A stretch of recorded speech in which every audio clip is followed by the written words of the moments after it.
Hello, today we'll be showing how we can load or fund our Naira account using PayU. You are meant to see something like Naira payment with MasterCard Strat Visa.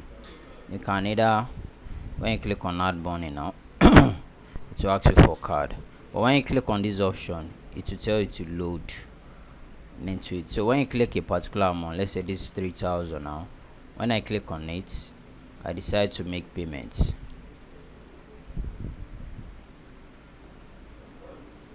As you can see, PayU. So now it will redirect me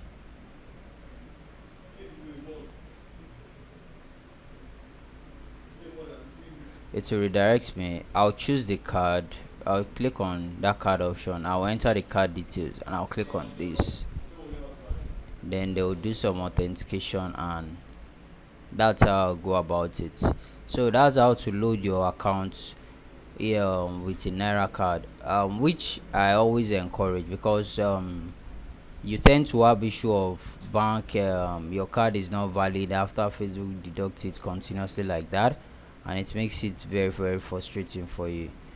So click on add money.